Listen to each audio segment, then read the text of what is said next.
Бул дүйнөдө аң сезимдин түп тамырынан өзгөрүүсүндөй күчтүү эч нерсе жок. Перелом сознания. Ты можешь изменить цвет. Сен өзүңдүн чачыңдын түсүн, кийимдериңди, жашаган дарегиңди, жарандыгыңды, керек болсо аялыңды алмаштырышың мүмкүн. Бирок сен ой жүгүртүүңдү өзгөртпөсөң, анда сенин айланаңдагы окуялар кайра-кайра кайталана берет. Потому что Эмне үчүн дегенде, баардык өзгөрүүлөр болгону сырттан гана өзгөрүүлөр. время как внутри тебя. Ошол эле мезгилде сенин ички дүйнөңдө баары калды. Мурда кандай болсо, ошол бойдон калды.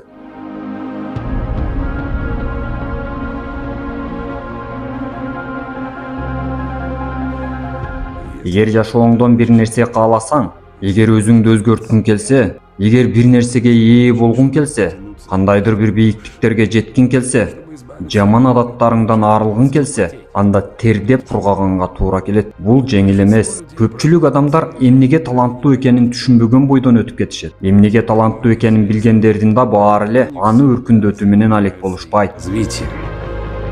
Сени бактылуу кыла ала турган жалгыз гана нерсе, менин досум, ал бир тепкичке жогорулоо. Ал сенин күнүмдүк илешкен көр тиричилигиңден суурулуп чыгып, чыныгы өзүңдү көзүңдүн кыйыгы менен болсо да сырттан көрүү. И хоть краем глаза, но ты видишь, как будто со стороны. Ал сенин кыймылдуулантууң үчүн коркунуч баткагыңа башың менен кирип кетип, ага согуш жарыялооң. Ввязываешься с ними в бой, чтобы продолжать движение. Так ушул мезгилде сен көптөн күткөн окуялар болуп баштайт. Долго ждал.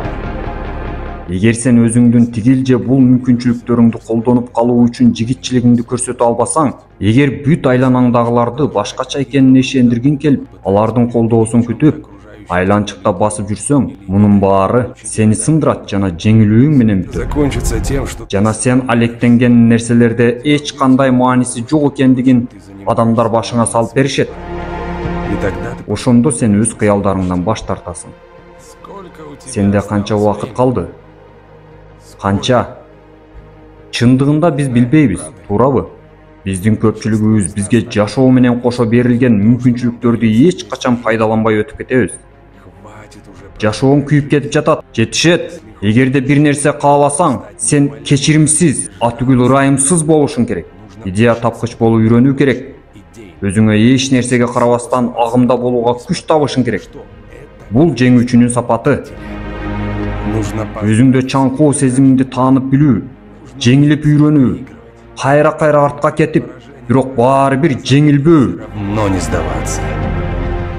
Мунун баары жеңүүчүдө сөзсүз болуучу сапат. Победителя. Я не могу... Мен силерге мунун баарын сүрөттөп бере албайм, бирок анын бар экендигин билем. Ал адам качан эмне каалаганын билгенде жана өзүн ошого жетүүгө бүт бойдон арнап салганда ачылат. Достижению этого. Ар биринде улуулук бар. Нужно учить. Болгону айланасындагы сын пикирлерди укпай үйрөнүү керек. Мен өзүмдүн эрктүүлүгүмдү курчутам. Я не позволю. Мен эч нерсенин мени токтотуусуна жол бербейм. Мен ага татыктуумун. Большинство Көпчүлүк адамдар өзүн жеңил эле токтотот, бекер кылышат. человечества Адамдын руху акыл жеткис кубатка ээ. Аны өлтүрүү дээрлик мүмкүн эмес. Сен токтобоссуң, сен кубаттуусуң, сени эч ким токтото албайт. Чтоб ты знал, Көпчүлүк адамдар аны ар дайым артка тартып турган кишенде жашайт. натащит их назад. Алдына жылам деп акыры өзүң үчүн чечим кабыл ал. Көңүлүңдү өзүңө топто. На себе. Ушунун баарына өзүңдү көндүрөөрүң менен, бул жаңы таанып билүү абалын өзүңдө бекемдээриң менен, сен жасап жаткан нерселердин баары кандай өзгөрөөрүнө күбө болосуң. От того, насколько... Бул дүйнөнү таанып билүүң канчалык радикалдуу өзгөргөнүнө шок абалда болосуң. Насколько все твои действия и... Бул мен жана менде мага керектүү нерсенин баары бар деп өзүң айтып баштаганда, канчалык сенин кыймыл аракеттериң жана результаттарың өзгөрөт.